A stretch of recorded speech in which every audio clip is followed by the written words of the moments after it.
여러분 반갑습니다. 4월 24일 주일입니다. 요즘 날씨가 많이 더워지고 있죠. 여러분 각자의 곳에서 또 건강하시고요. 또 영상이지만 진심으로 또 예배를 드리시고요. 또 하나님께 집중할 수 있는 그런 예배 시간 되어지시기를 간절히 바랍니다. 오늘도 우리 기도하심으로 주일 예배를 하나님께 올려드리겠습니다. 함께 기도하겠습니다.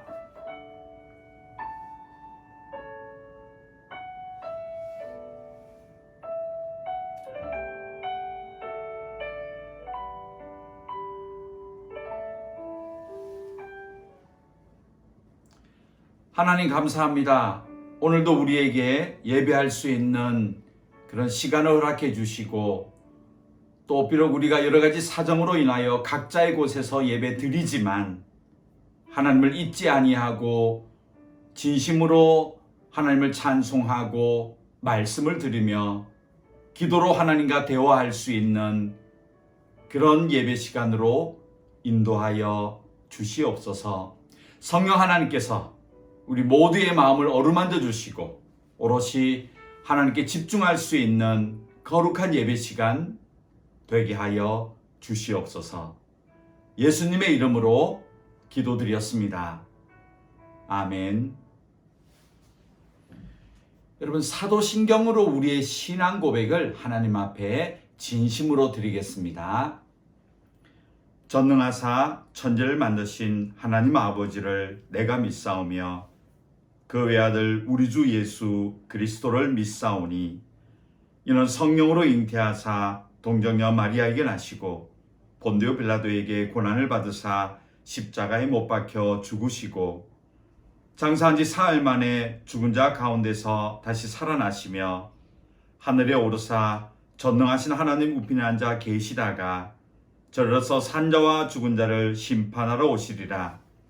성령을 믿사오며 거룩한 공회와 성도가 서로 교통하는 것과 죄를 사하여 주시는 것과 몸이 다시 사는 것과 영원히 사는 것을 믿사옵나이다. 아멘. 오늘은 찬송가 88장으로 드리겠습니다. 찬송가 88장입니다.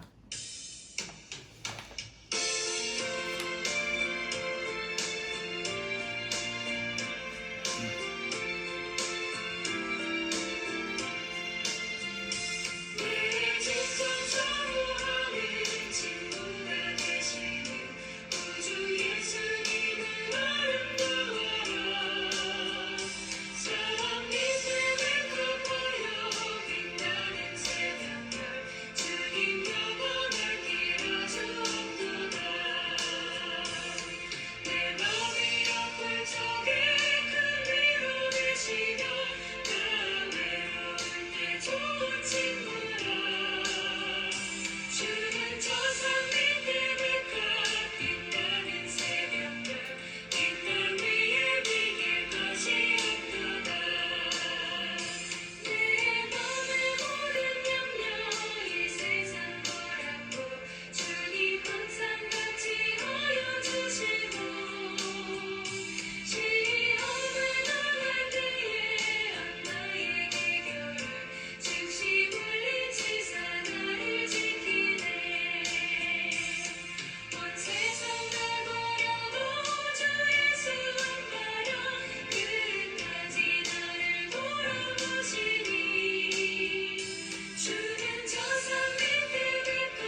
예, 오늘 합심해서 기도할 제목은 이 땅에 사역하시는 많은 한인 송사님들, 그들의 사역들과 또 함께 와 있는 가정들을 위해서, 또 자녀들을 위해서 잠시 한 목소리로 기도하겠습니다.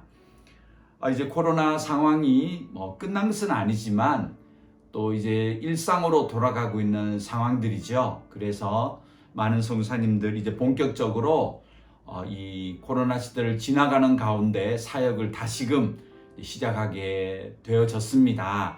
건강하게 또 여러 분야, 여러 지역, 또 여러 사람들과 함께 일을 감당하실 때 잘 하실 수 있도록 기도해 주시고요.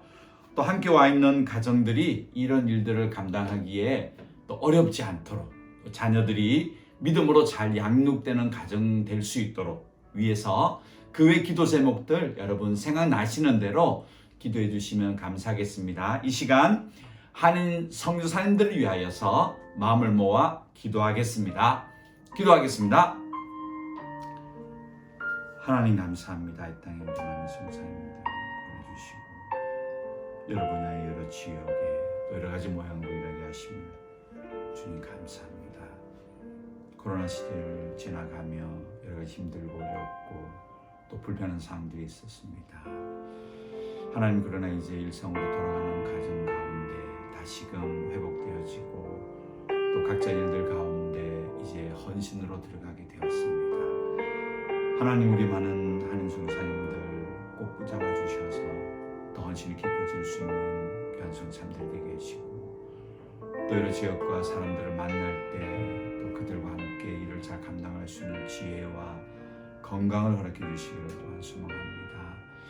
함께 협력하는 많은 현지인들, 교회들, 좋은 사람들 많이 만나게 하시고 또 이를 감당하기에 불편하지 아니하도록 오가는 모든 과정들을 주님 안전하게 인도하여 주시옵소서. 그리고 가정들이 와 있습니다. 하나님, 자녀들이 믿음 안에서 양육되어지고 지혜롭게 자라고 이 땅에서 하나님의 사람들로 그렇게 성장해 나갈 수 있는 자녀들이 되기를 간절히 소망합니다.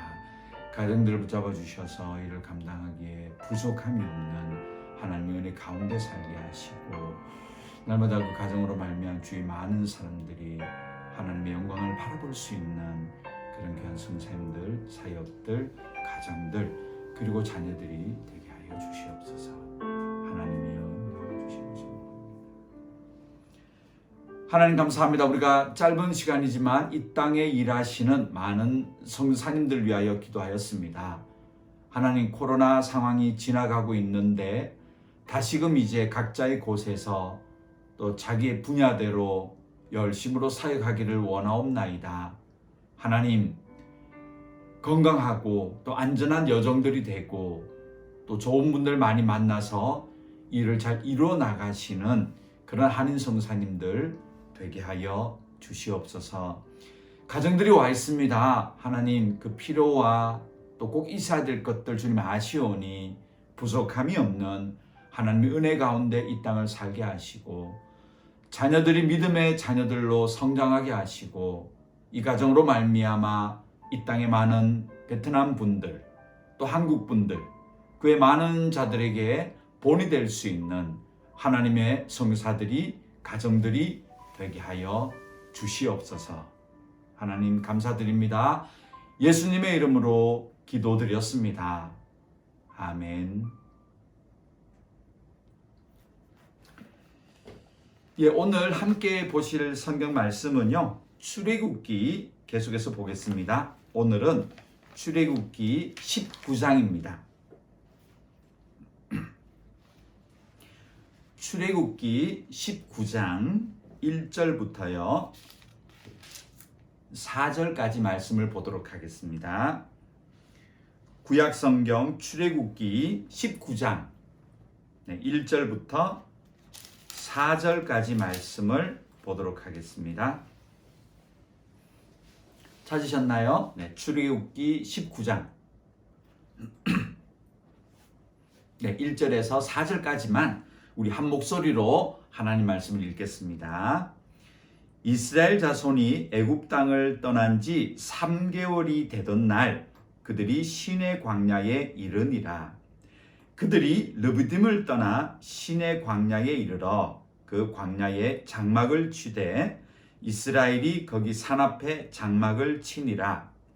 모세가 하나님 앞에 올라가니 여호와께서 산에서 그를 불러 말씀하시되 너는 이같이 야곱의 집에 말하고 이스라엘 자손들에게 말하라. 내가 애굽 사람에게 어떻게 행하였음과 내가 어떻게 독수리 날개로 너희를 업어 내게로 인도하였음을 너희가 보았느니라. 아멘. 예, 우리가 지난주는 부활절과 함께 홍해를 들어가서 그 죽음의 바다에서 부활하는, 살아나오는, 또 하나님의 이제는 더 이상 애굽의 노예가 아닌 하나님의 백성이 되어지는 과정을 살펴보았습니다.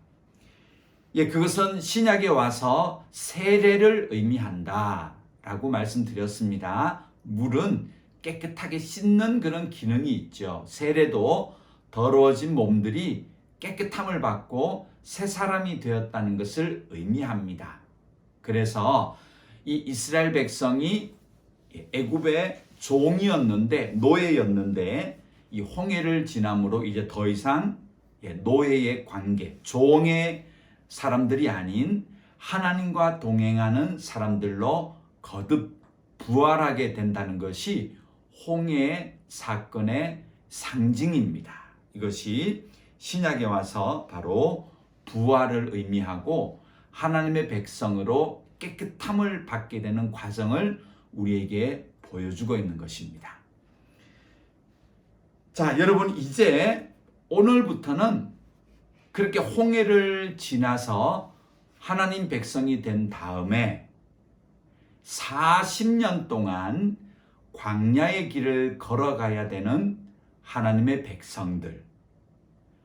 왜 하나님께서 40년의 이 기간을, 그것도 너무너무 힘들고 넓고 어두운 광활한 그 광야길을 지나게 하셨는지를, 그 목적을, 이유를 오늘 본문을 통해서 우리가 살펴보도록 하겠습니다. 하나님은 지금도 여러분과 저처럼 하나님의 자녀가 된 자기 백성을 광야길로 인도하십니다. 우리가 지지난주에 또 살펴보았는데요. 하나님께서 장막을 칠 곳을 친히 인도하셨다. 그런 기록을 보았습니다. 이 40년의 기간은 전적으로 하나님의 인도와 계획이십니다. 사람의 이 생각과 판단으로는 그 길로 가는 길이 아닙니다. 가나안 땅으로 갈 수 있는 다른 길이 있었지만 하나님께서 굳이 이 40년, 그것도 광야길을 걷게 하신 목적을, 이유를 오늘 본문을 통해서 우리에게 말씀해 주고 계신다는 것을 보면서 우리도 지금 예수를 믿은 다음에 이 광야길에 계신 분들, 혹은 광야길로 들어가야 되는 분들, 오늘 이 말씀을 통하여 본인에게 적용하셔서요, 하나님께서 왜 나를 이런 광야의 시간에 넣으셨나? 왜 나를 이 어둡고 캄캄한 광야길로 걷게 하시는가? 한번 여러분 자신을 돌아볼 수 있는 시간이 되어지시기를 또한 소망합니다. 자, 그럼 오늘 본문으로 들어가서 이 말씀을 드리도록 하겠습니다. 여러분 본문을 열어주시고요. 1절과 2절을 다시 보겠습니다. 출애굽기 19장 1, 2절을 다시 보겠습니다. 네, 준비하셨나요? 네, 같이 읽겠습니다.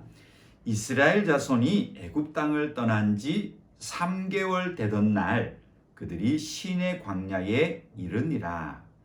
그들이 르비딤을 떠나 시내 광야에 이르러 그 광야에 장막을 치되 이스라엘이 거기 산 앞에 장막을 치니라. 아멘. 여러분 원래 이 이스라엘 백성이 있었던 곳 이름이 이집트, 애굽의 람셋이었습니다. 그리고 이 람셋에서 오늘 본문에 나오는 이 시내 광야, 시나이 반도에 있는 이 광야, 여러분 정확하게 시내 산이 오늘 본문에 나오는 이 산이 어딘지는 지금은 모른다고 말씀드렸습니다. 그러나 이 광야를 전체, 이 시내 광야는 지금도 있습니다. 그래서 구체적으로 그 산의 위치는 모르지만 이 람셋에서 오늘 본문에 나오는 시내 광야가 있는 곳까지의 거리가 약 300에서 320km가 됩니다. 300km에서 320km의 거리. 사람이 보통 저도 뭐 러닝머신을 좀 하기도 하고 또 산책을 나가서 걷기도 하는데 조금 이렇게 빠른 걸음이나 또 뭐 이렇게 여유 있게 걷지 않고 조금 정보로 했을 때 보통 3km 정도가 나와요.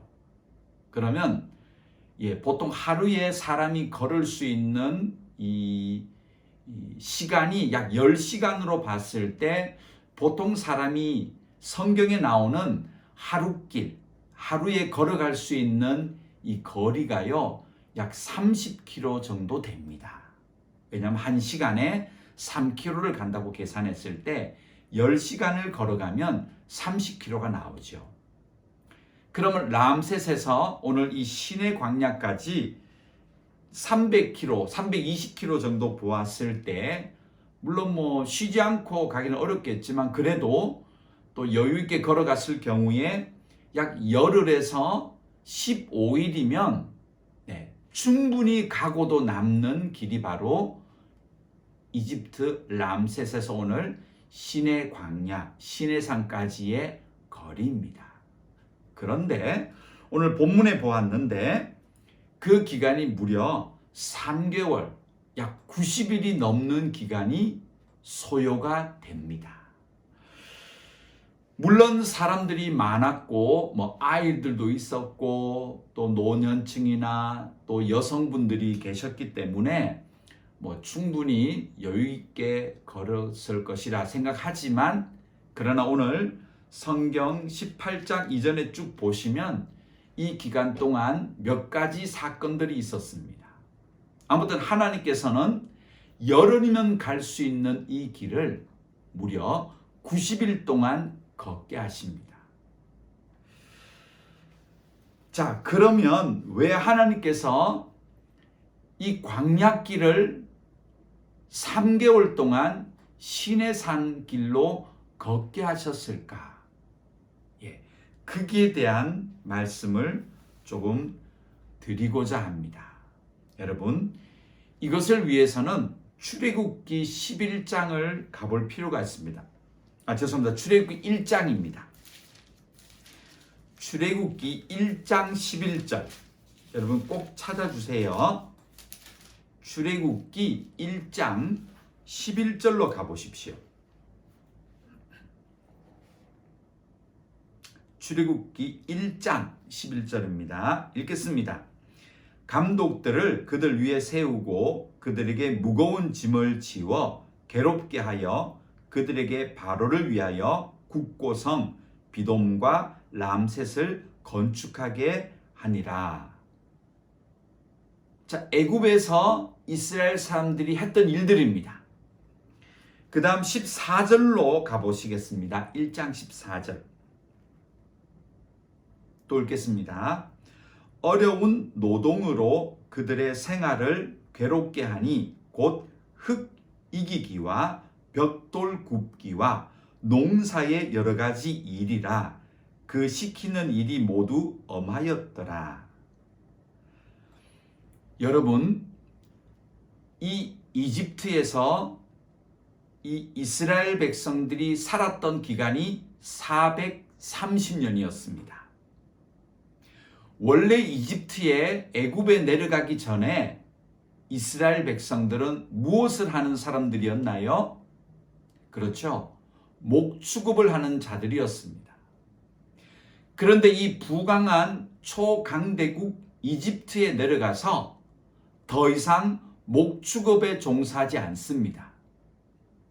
그리고 이 이스라엘 사람들이 그곳에서 했던 일은 바로 건축 기술자들이 되었습니다. 혹은 농업 기술자가 되었습니다. 왜냐하면 이 당시에 나일강 하류를 따라 발전했던 애굽 땅은 농사가 굉장히 발전했습니다.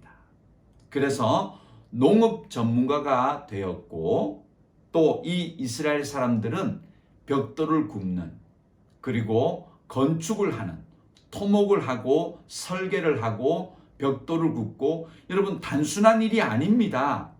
물론 여기에는 노동이라고 했지만 그 노동이 무엇을 위한 노동이었습니까? 11절에 보면요, 국고성 비돔과 람셋을 건축했다라고 기록하죠. 그야말로 성을 지은 겁니다. 이것은 당시에 과학적이고 기술적인 모든, 거기에는 자연적인 어떤 그런 이 재화들을 어떻게 활용하고, 또 몇 도에 굽고, 어떤 식의 건축 설계를 하고, 또 지붕을 엮고 하던 이런 종합적으로 기술적인 면들이 들어갔던 일이었다는 겁니다. 이 일에 이스라엘 사람들이 종사하고 거기에 전문가였습니다. 그러다 보니까 이들이 거기에 정착해 살았고, 또 이 농사로 말미암아 이 나라는 굉장히 풍부한 그런 자연물들이 있었고, 또 초강대국의 어떤 그런 여러 가지 부와 또 명예, 이런 것들을 누리고 살았던 나라였습니다. 그러다 보니 여기에 살았던 이스라엘 백성들이 화려한 옷을 입고, 또 잘 먹고, 좋은 집에 살고, 또 그런 생활들을 했던 것 같습니다. 물론 성경에 보면 그것은 노예였고 종이었다. 이것은 어떻게 보면 신분이었어요. 또 마지막에 바로가 모세와 만난 다음에 그들이 어떤 독립하고자 하는 그런 염려 때문에 어떤 가혹하게 그 일을 시켰던 것이지, 그럼 그 전으로 한번 거슬러 와 보면 이 이스라엘 사람들은 상당히 그곳에서 풍족한 생활을 했던 겁니다. 왜냐하면 나중에 그들이 하고 있었던 장신구 이야기, 그리고 또 애굽에서 먹었던 음식물 이야기, 이런 것들을 이렇게 성경을 통해서 살펴보면 이들이 아주 비참한 노예 생활이 아니었습니다. 그래서 아주 풍요롭고 또 어떤 그런 여유 있는 삶들을 이 이스라엘 사람들이 누렸다는 것이죠. 그런데 하나님께서는 그런 삶들을 이제 어떻게 하시죠? 애굽을 떠남으로 이제는 완전히 바꾸어 놓는 시간이 필요한 겁니다. 이 바꿈이라는 것은 첫째로 무엇을 해야 되나요? 정착하고 거기에서 부를 쌓아가며 잘 먹고 내일을 설계하고 미래를 준비하는 삶이 더 이상 아닌 겁니다. 광야를 걷는다는 것은 여러분 한 곳에 정착이 아니지요. 뭡니까? 여행, 긴 여정을 떠나는 순례의 길을 가야 되는 삶으로 이제 변화되고 바뀌어지는 시기가 온 것입니다. 이 광야길에서는요, 집을 잘 짓고 내일을 준비하고 설계하고 또 함께 모여서 누리고 좋은 옷을 입고 장신구를 매달고 또 그럴 수 있는 상황이 하나도 없습니다. 하나님께서 무려 3개월 동안 시내산, 이 시내 광야까지 그 430년에 정착해 있던 습관들을 바꾸어주는 시기가 필요했던 겁니다. 그래서 이 광야에 점차적으로 적응하게 하기 위해서 하나님은 긴 시간 동안 이 광야길을 걷게 하시는 겁니다. 그러면서 그들이 가졌던 하나님과 함께 동행하지 못했던 그 이집트의 삶들을 하나씩 변화되고 바꾸어가고 버리게 하는 시간이 그들에게 필요했다는 겁니다. 여러분 한번 생각해 보십시오. 만일 여러분들이 어디 캠핑을 가시거나 혹은 베트남에 사시니까요. 어디 지방을 여행 갈 때 어떻게 준비해야 되죠? 옷도 몇 가지 간편하게. 그리고 대부분은 집에 놔두고 몸만 갔다 오는 그런 간편한 여행으로 물품으로 또 의복으로 또 경비로 준비하잖아요. 여행 가는데 폐물을 다 가지고 은행 통장을 가지고 옷을 여름 다 이렇게 가지 않잖아요. 이스라엘 백성이 광야길을 걷게 하셨을 때는 하나님께서 저 이집트의 삶을 완전히 버리고 바뀌어지는 시간이 필요했다는 것입니다. 그것을 위해서 이 광야길을 걷게 하시는 겁니다. 그리고 내일을 모릅니다. 이 광야길은 내일 어떤 일이 일어날지, 어디로 갈지 아무것도 모르는 또 이집트에 있었으면은 우리가 이렇게 지금 일을 하니까 5년 뒤면 이렇게 집을 사고 또 10년 뒤면 아이들이 크고 또 어떻게 그다음이 보이거나 대비를 하잖아요. 광야길은 내일을 모릅니다. 그날 그 주어지는 날을 만나를 가지고 거기서 하루를 버텨내고 또 철저하게 내일을 모르므로 구름 기둥과 불기둥만 바라볼 수밖에 없는 그런 삶의 여정이 바로 이 광야길이라는 겁니다. 성경을 하나 더 찾아보겠습니다. 출애굽기 40장. 출애굽기 마지막 장이죠. 출애굽기 40장 36절. 37절. 자, 이 광야는 이런 일이 있었죠. 출애굽기 40장 36절에서 37절입니다. 함께 읽겠습니다. 구름이 성막 위에서 떠오를 때에는 이스라엘 자손이 그 모든 행진하는 길에 앞으로 나아갔고 구름이 떠오르지 않을 때에는 떠오르는 날까지 나아가지 아니하였으며. 자, 여러분 이 때를 보십시오. 이스라엘 자손이 이 광야길에서는 철저하게 언제 나아가고 서야 됩니까? 네, 하나님께서 인도하시는 구름 기둥, 그리고 밤에는 이 구름이 깜깜해지니까 밝은 불기둥, 그렇게 표현을 했습니다. 아무튼 낮과 밤으로 항상 광야길의 딱 시작과 동시에 떠올랐던 이 구름의 이동 시간, 방향을 따라서 이 이스라엘 민족은 광야에서 움직일 수밖에 없었다는 것입니다. 그들이 정착해서 살았던 이집트에서는 앞날을 준비하고 내일을 준비하고 설계하고 대비하고 예측이 가능했지만 그곳에서 빠져나온 이 하나님의 백성들은 이제부터는 내일이 없습니다. 여러분 오해하지 마세요. 내일이 없다고 희망도 없고가 아니에요. 자기 생각에 설계, 자기 생각에 미래가 없는 겁니다. 철저하게 이제 이 구름 기둥의 때를 따라가야 되는, 이 구름 기둥은 무엇을 의미합니까? 하나님의 사자, 하나님의 말씀을 의미합니다. 하나님의 뜻과 말씀과 의지에 따라서 우리는 때로는 출발, 때로는 멈추고, 때로는 기다리고, 그 기다림의 시간이 때로는 길어질 수 있고, 때로는 여기다 싶었지만 하나님이 바로 출발했을 때는 또 바로 일어서서 가야 되는, 그러므로 항상 어떤 준비를 해야 되나요? 네, 여행의 준비, 순례길의 준비를 해야 되는 것이 이스라엘 사람들의 광야길이었습니다. 지금은 다를까요?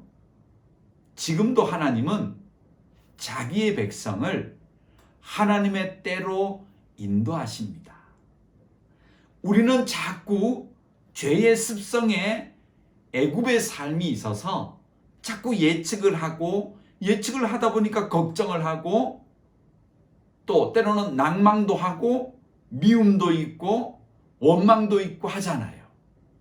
그런데 하나님의 때를 따라가면 그럴 여유가 없어요. 그럴 시간이 없어요. 어떻게 해야 된다? 그날 주어지는 임무를 해야 되는 거예요. 그 다음 무엇을 철저하게 바라봐야 된다? 하나님의 구름 기둥을 늘 시선을 거기에 맞추고 있어야 돼요. 그래야지 민감하게 그 길을 따라서 출발, 멈춰, 기다려 이런 일들이 가능하게 된다는 것이죠. 광야길은 그런 길이었습니다. 하나 더 찾아볼게요. 출애굽기 16장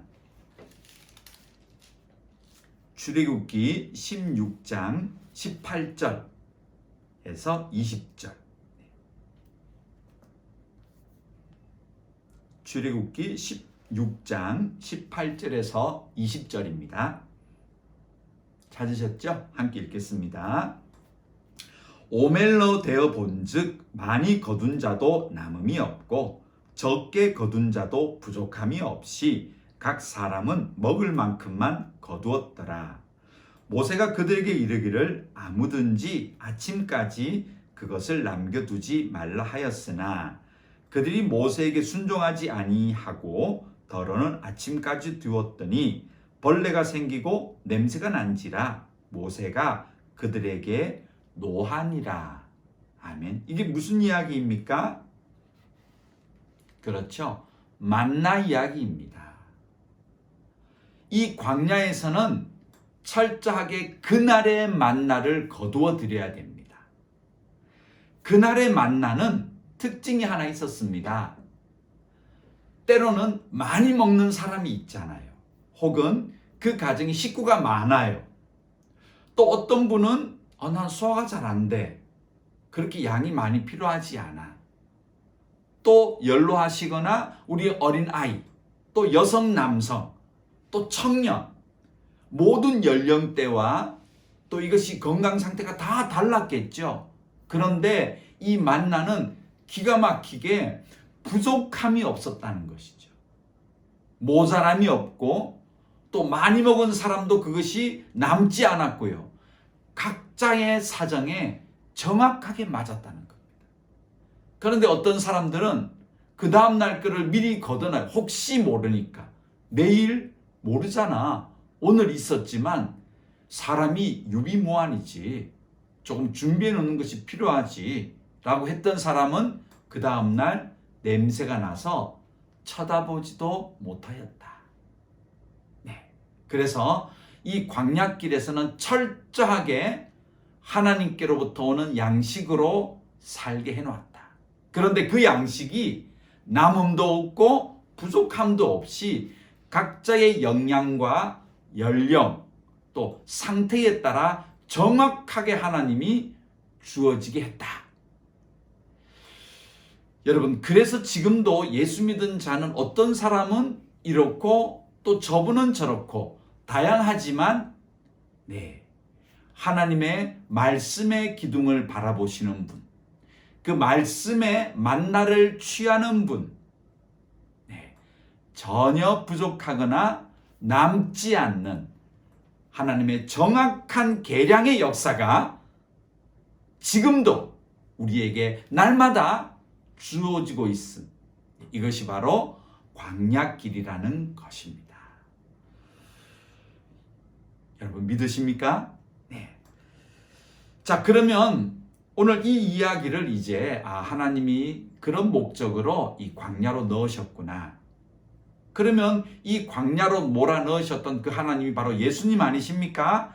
예수님은 신약에서 어떻게 얘기하셨느냐 한번 보겠습니다. 마태복음 7장 31절에서 33절입니다.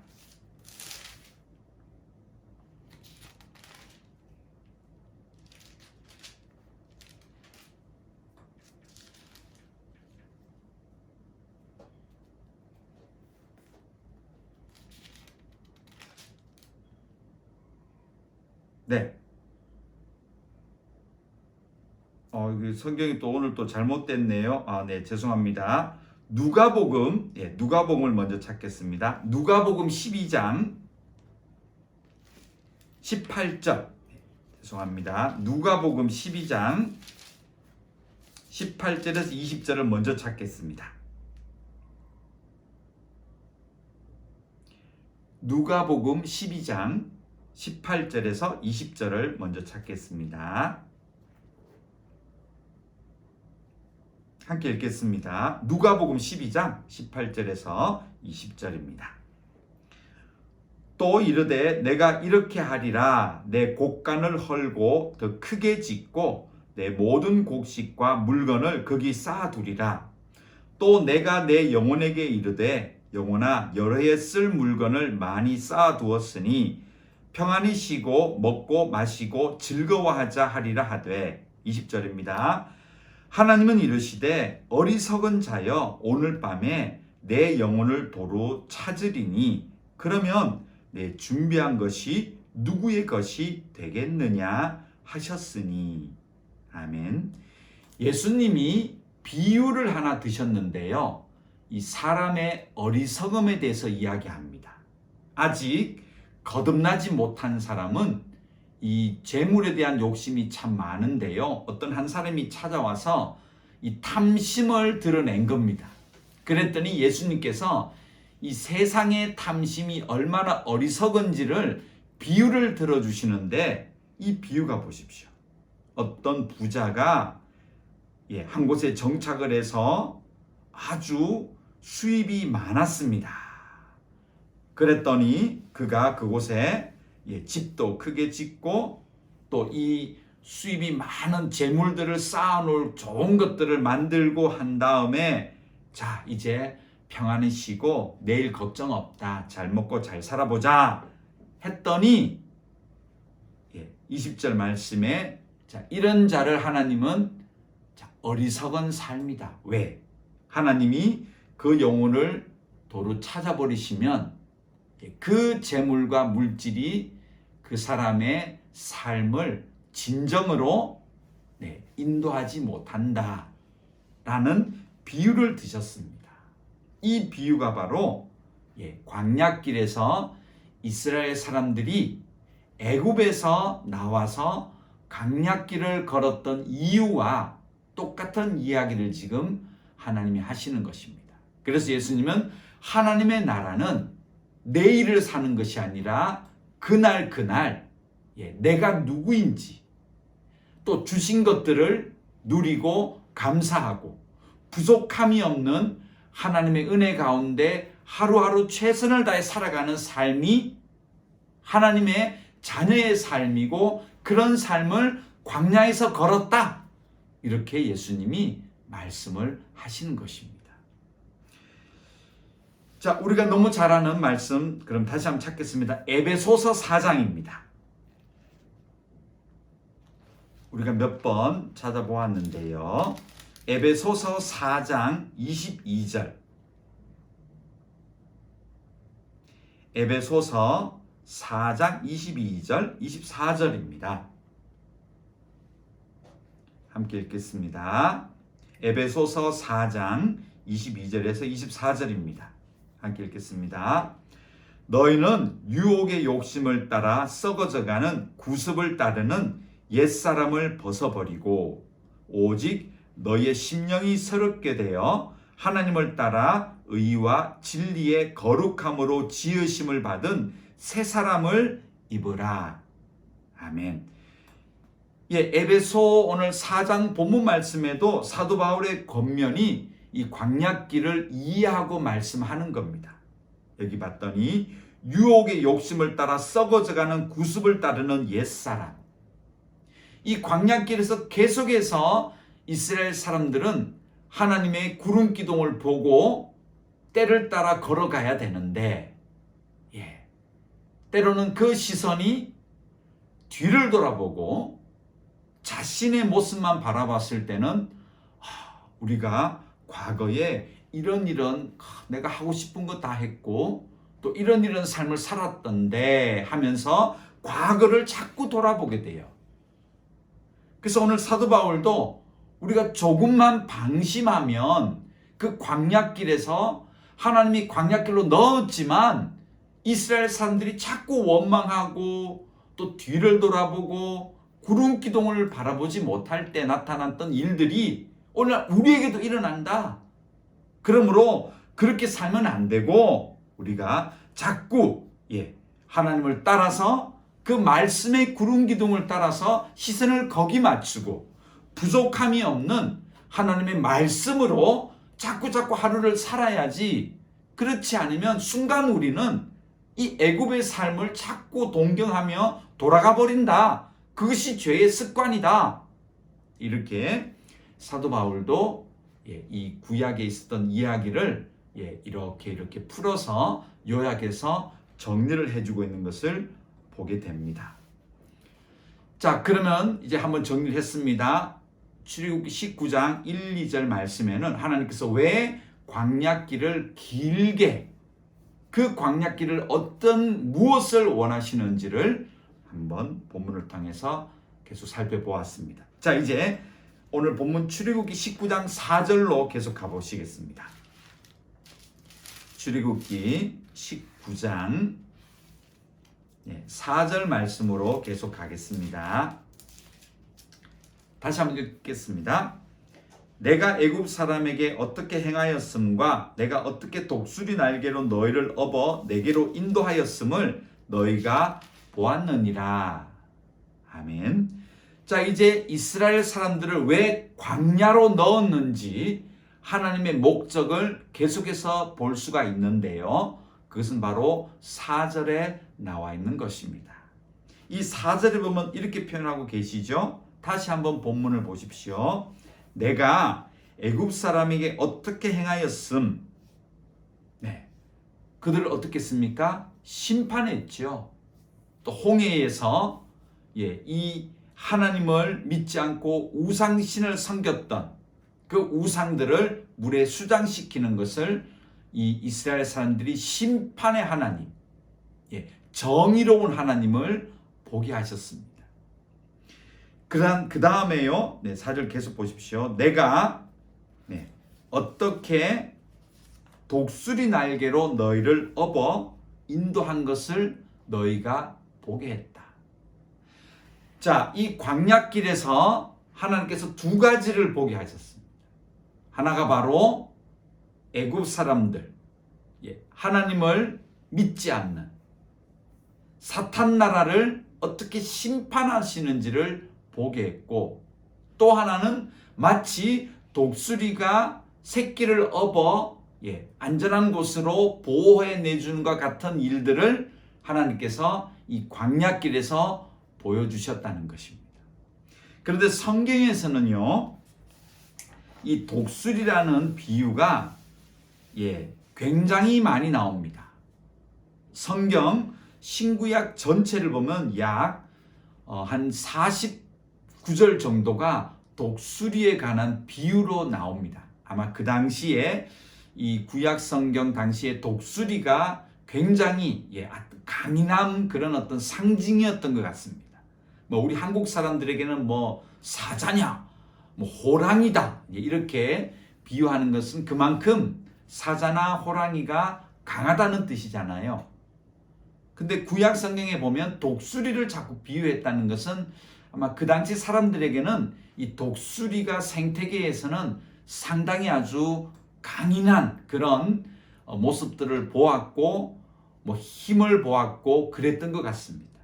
그래서 하나님께서도 이 독수리 그러면 이 이스라엘 사람들이 가지고 있던 고정관념을 더 잘 아셨겠죠. 그래서 강함을 상징하는 독수리를 비유로 들어서 이 광야길을 걷게 하신 하나님의 목적을 비유로 설명을 해주고 있다는 겁니다.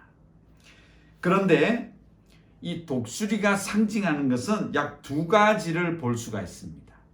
하나가 뭐냐면 지금 보십시오. 여러분, 비유가 하나님은 무엇으로 비유하고 계시죠? 그렇죠. 하나님은 독수리고, 이스라엘 백성은 무엇으로 비유할 수 있나요? 독수리가 누굴 업었다? 그렇죠. 새끼라는 거예요. 그럼 이 관계를 한번 계산해 보세요. 독수리가 업어서 안전한 곳으로 이동시키는, 또 성장하도록 보호해주고 양육하는 이 독수리와 독수리 새끼의 서로의 관계는 무엇인가요? 바로 가족, 부모와 자녀의 관계라는 겁니다. 이게 너무너무 중요한 원리입니다. 여러분, 그전에는 이집트에 살 때는 이스라엘 사람들은 그 문화에 젖어서 그들의 신을 함께 섬겼는데, 신이라는 존재는 가족이 아니에요, 여러분. 신은 절대자, 무소불위의 권력을 가지고 복을 뿌려줄 수 있는 능력을 가진 자, 그야말로 신 같은 존재. 또 그 신 앞에 가서 경배하고 무릎 꿇는 자들은 무엇인가요? 그야말로 종과 같은, 하다못해 신하와 같은 그런 완전히 이 수직적인 관계를 의미하는 그런 문화에서 살았습니다. 그런데 이제 하나님께서는 광야길에 딱 들어오는 이 순간부터 이제 하나님 어떻게 표현하시죠? 독수리가 새끼를 업어서 위험한 곳으로부터 안전하게 보호하고 이끌어내고 또 마음껏 먹고 잘 자랄 수 있는 환경에 둥지로 옮겨가는 이 일을 어미 독수리가 자기의 새끼 독수리를 업어서 옮기듯이 내가 이제 너희를 자녀처럼 여기고 부모로서 너희를 이끌고 가겠다. 여기에 대한 의지를, 하나님의 사랑의 표현을, 하나님의 계획을 부모와 자녀과의 관계로 이스라엘 백성들에게 선포하시는 것이 바로 오늘 본문에 나오는 광야길을 걷게 하신 하나님의 목적이라는 겁니다. 신분을 정착해서 순례길로 바꿔주었고, 또 그들이 절대 신을 섬겼던 그런 존재였는데 이제 하나님은 부모로서, 가족으로서 자녀를 양육하고 그 자녀는 부모를 믿고 전적으로 따라가고 그 양육에 따라서 자녀가 성장해 나가는 이 과정을 내가 광야에서 이루어 간다. 그렇게 이스라엘 자손들에게 이 말씀을 모세를 통해서 선포하셨다는 겁니다. 너희들은 내 새끼들이야. 내 자녀야. 내가 홍해를 지나서 거기에서 꺼집어낸 새로운 영혼들은 남이 아니야. 또 주인과 종도 아니고 어떤 고용인과 피공인도 아닌 바로 우리는 가족이야 라는 의미로 하나님이 광야길에서 그렇게 자신을 표현했다는 것입니다. 마태복음 5장 16절로 가보시죠. 마태복음 5장 16절 꼭 찾으셔야 됩니다. 이 구절은요. 마태복음 5장 16절. 마태복음 5장 16절입니다. 신약 성경이죠. 같이 읽겠습니다. 이같이 너희 빛이 사람 앞에 비치게 하여 그들로 너희 착한 행실을 보고 하늘에 계신 너희 아버지께 영광을 돌리게 하라. 아멘. 마태복음에서요, 예수님이 세상에 오셔서 복음을 선포하시며 이 복음을 너희들이 받게 되면 너희가 하나님을 무엇으로 부르게 된다? 아버지라고 부르게 된다 라고 하시며, 마태복음은 전부 하나님의 사람들을 하나님과 어떤 관계로 설명하죠? 너희 아버지께서, 너희는 아버지의 자녀. 이렇게 사복음서에서는 전부 하나님을 아버지로 부르게 해놨습니다. 또 그 유명한 탕자의 비유에서도요, 방탕한 아들을 기다리고 있는 하나님을 아버지로 표현하죠. 자, 이것은 바로 광야길에서 하나님이 자기 백성을 무슨 관계로 이제 만들어 버리셨다. 독수리와 독수리 새끼처럼 부모와 자녀의 관계로 하나님은 광야길을 설정하셨습니다. 여러분과 제가 지금 하나님의 자녀가 된 다음에 이 세상을 걸어가죠. 하나님, 우리는 뭐 절대자이신 하나님, 아주 위대하시고 이런 표현을 쓸 수는 있지만, 네, 쓰세요. 나쁜 건 아니지만, 그러나 기억하세요. 우리가 걸어가는 이 길은 이제 하나님과 가족의 길입니다. 자녀의 길이라는 거죠. 하나 더 찾아볼까요? 로마서 8장입니다. 로마서 8장 14, 15절. 잘 아시는 내용이지만 찾겠습니다. 로마서 8장 14절, 15절. 읽어볼까요? 로마서 8장 14절, 15절입니다. 무릇 하나님의 영으로 인도함을 받는 사람은 곧 하나님의 아들이라. 너희는 다시 무서워하는 종의 영을 받지 아니하고 양자의 영을 받았으므로 우리가 아빠, 아버지라고 부르짖느니라. 아멘. 광야길에서는요, 하나님이 그 이스라엘 백성들을 이제 무엇으로 삼으셨다? 아버지와 자녀로 삼는 그 과정이 바로 광야길이었습니다. 하나 더 찾아보겠습니다. 요한계시록. 이 개념은 상당히 중요합니다. 요한계시록 21장. 거의 마지막 장이죠. 요한계시록 21장 6절과 7절입니다. 요한계시록 21장 6절과 7절 함께 읽겠습니다. 요한계시록 21장 6절과 7절 꼭 찾으셔야 됩니다. 읽습니다. 또 내게 말씀하시되 이루었도다. 나는 알파요 오메가요 처음과 마지막이라.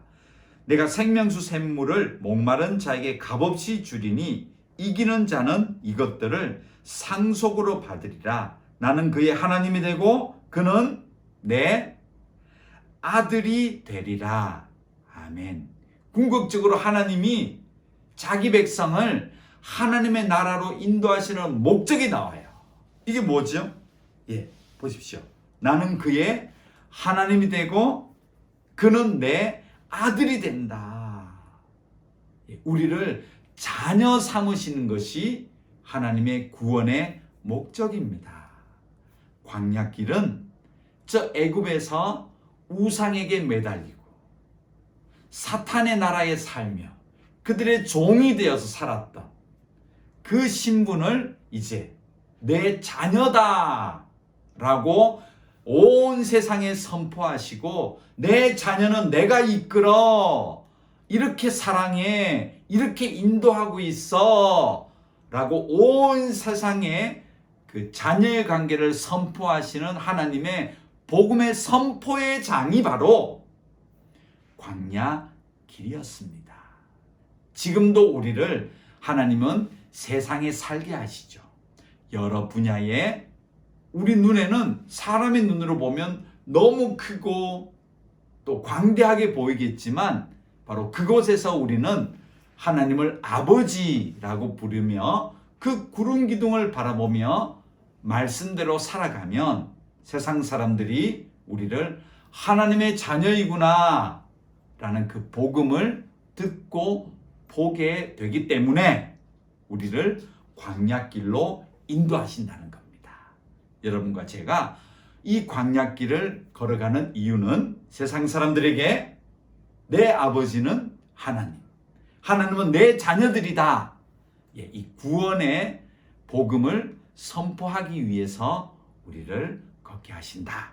이것을 오늘 말씀을 통해 볼 수가 있습니다. 마지막입니다. 다시 한번 이 오늘 출애굽기 19장 본문으로 돌아가 보면요. 4절을 다시 한번 볼게요. 여기 보면 조금 전에 보았지만 어떤 표현이 있죠? 독수리 날개로 너희를 업는다. 자, 여기는 중요한 진리가 또 하나 있습니다. 하나님이 이제 선포하시는 거예요. 너희들 독수리 알지? 아마 이 당시 사람들은 독수리의 어떤 이 생태적인 것을 너무 잘 알았던 것 같아요. 그래서 독수리가 어떻게 자기 새끼를 양육하는지 이것을 다 알고 있었어요.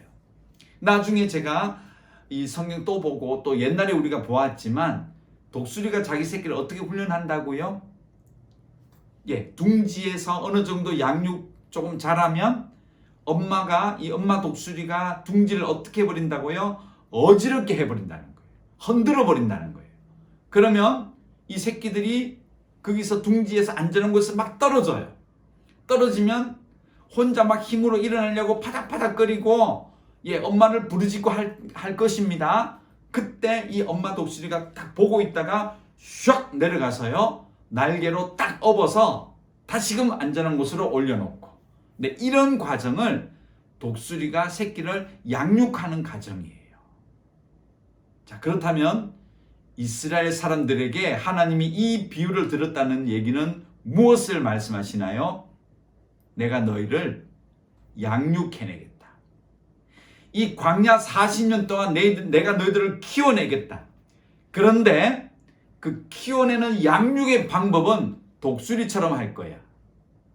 때로는 너희들이 흔들어버리고 막 절망의 날개짓을 하고 아무것도 보이지 않는 상황에서 허둥지둥 발부둥을 치게 할 거야. 그때 엄마를 찾고 부르짖고 하겠지. 그때 내가 다시금 너희를 업고 키워내듯이 너를 향해서 내가 때로는 징계하고 때로는 흔들어버리고 때로는 어려운 시간으로 내몰 거야. 나는 하나님의 이 징계와 공의와 정의 이것을 함께 선포하고 있습니다. 실제로 이들은 이 광야길에서 어떤 일을 당합니까? 때로는 원망하고 물이 없다, 고기가 없다, 저 민족이 너무 커 보인다, 왜 우리는 이렇게 먹을 것이 없는 이곳에 사느냐, 너무 간조한 땅이 아느냐, 이런 환경에서 우리가 어떻게 사느냐, 도대체 우리가 하나님 따라와서 되는 게 뭐가 있느냐, 그런 원망들을 하잖아요. 그때 하나님 어떻게 하시죠? 그 원망을 들어주시는 것 같지만 매를 함께 드셨어요.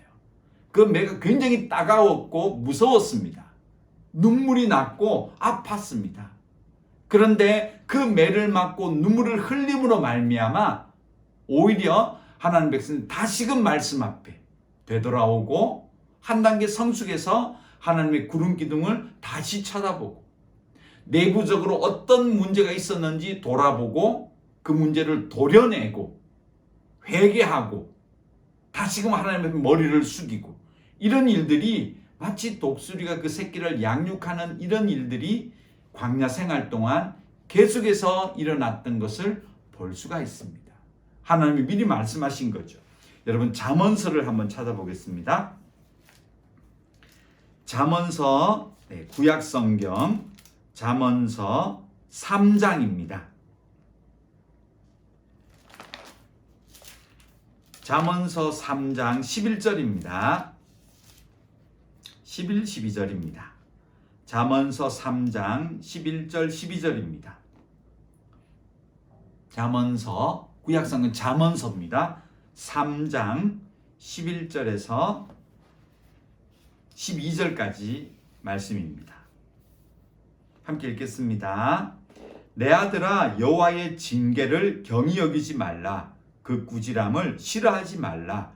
대저 여호와께서 그 사랑하시는 자를 징계하시기를 마치 아비가 그 기뻐하는 이들을 징계함같이 하시느니라.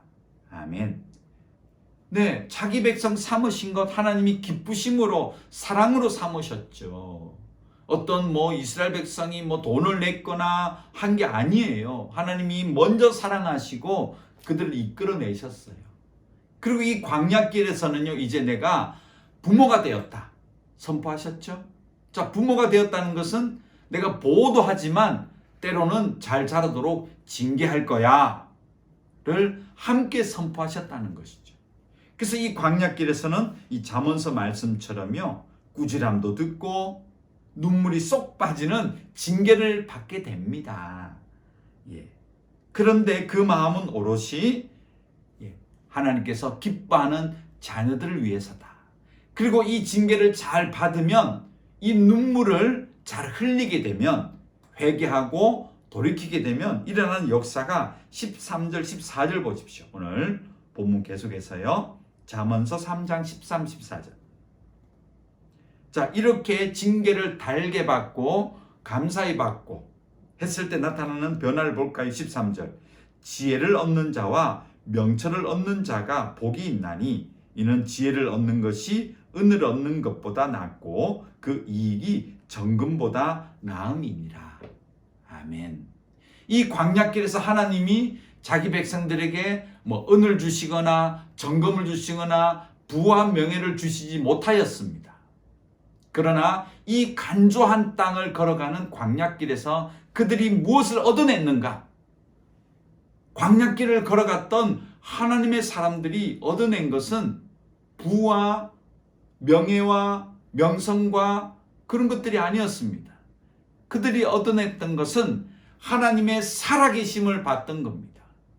잘못했을 때는 하나님이 매를 드는 하나님, 아프고 눈물을 흘렸지만 그들이 무엇을 되새겼겠습니까? 하나님은 살아계시구나. 잘못된 길, 남을 속이거나 훔쳤을 때 하나님은 징계하세요. 무엇을 느꼈겠습니까? 아, 하나님 앞에 바른 삶을 살아야 되는 것이 맞구나. 정직해야 되는구나. 저 우상들을 섬기는 것 나쁘구나. 이런 일들을 광야에서 겪게 되면서 하나님에 대한 지식을 자꾸 쌓아갔다는 것. 이것이 음이나 금이 생기는 것보다 이 광야에서 얻어낸 큰 축복 중에 하나가 바로 이거라는 겁니다. 제가 물론 나중에 광야길을 이제 빠져나가면서 무엇을 얻었는지 우리가 보겠지만은, 아무튼 하나님께서는 독수리 비유를 드셨을 때는 내가 너희와 부모다. 부모의 사랑을 강조도 하시지만, 그러나 부모이기 때문에 잘못된 것은 내가 계속 지적할 거야. 징계할 거야. 그러나 그 징계를 달게 받으면 결국 그 자녀가 여러 가지 현상들 앞에서도 정직하고 바르게 성장하고 지혜롭게 자랄 수 있는 것처럼 이 광야길도 바로 하나님의 그 부모의 마음으로 양육하는 시간이다. 그래서 내가 광야로 넣어 라고 오늘 출애굽기 19장 1, 2, 3, 4절에 하나님이 선포해 주고 계신 것입니다. 말씀을 정리하겠습니다. 여러분, 지금도 하나님은 우리를 홍해를 지나며 구원받은 거룩한 백성으로 만들어 주십니다. 그러나 그 다음의 삶은 광야로 넣으십니다. 때로는 이 광야가 참 왜 이렇게 되었지? 왜 이렇게 이 길을 걸어가야 되지?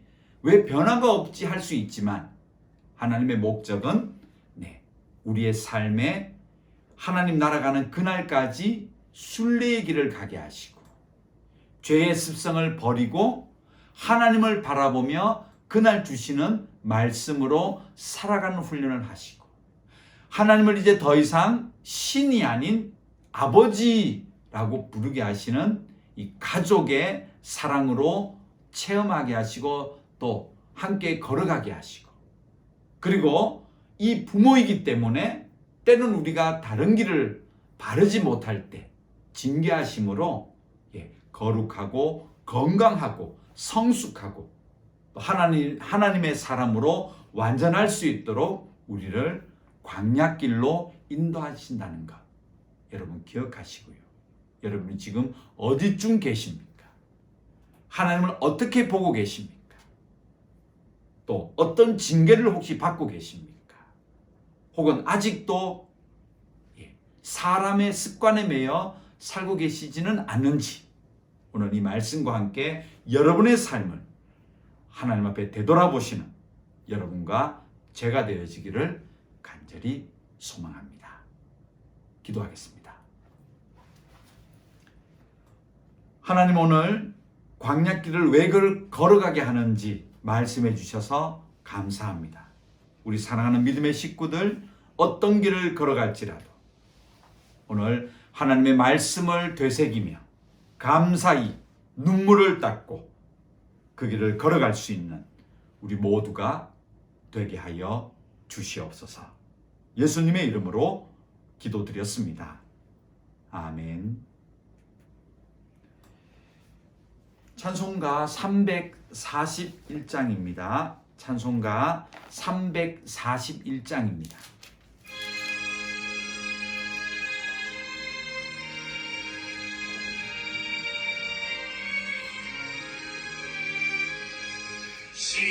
십자가를 내가 지고 주를 따라갑니다.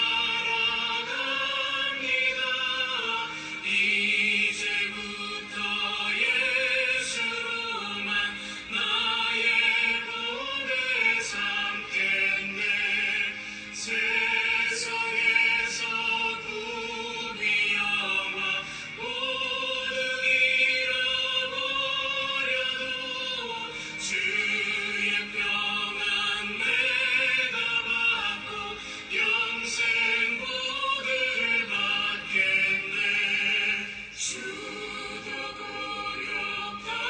고력당했으니 나도 고력당하리.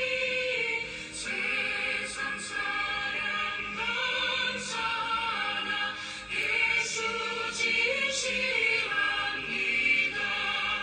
예수 나를 사랑하사 빛난 얼굴 보이며 원수들이 미워해도 염려할 것 없겠네.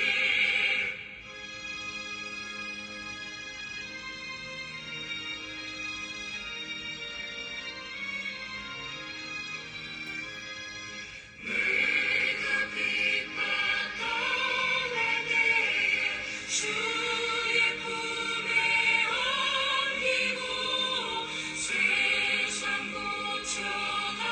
고쳐당할수록 많은 위로받겠네. 주가 주신 기쁨 외에 기뻐할 것 무엇이야. 주가 나를 사랑하니 기뻐할 것뿐이세. 아멘.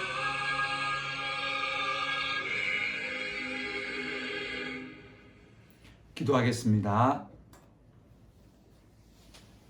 지금은 우리 주 예수 그리스도의 은혜와 하나님의 크신 사랑하심과 성령 하나님의 위로하시고 교통하심의 역사가 광야길을 걷게 하시는 하나님의 목적을 따라 하나님을 바라보며 그날에 최선을 다하며 때로는 맞고 아플지라도 다시금 일어서 하나님과 함께 동행하기로 다짐하는 이 예배를 드리는 하나님의 백성들 머리 위에 지금부터 영원토록 함께 있을지어다.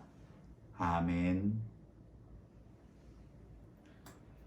예배를 마치겠습니다. 여러분 무더운 날씨지요. 건강하시고요. 또 곧 대면으로 뵐 날을 기다려 보겠습니다. 여러분 감사합니다.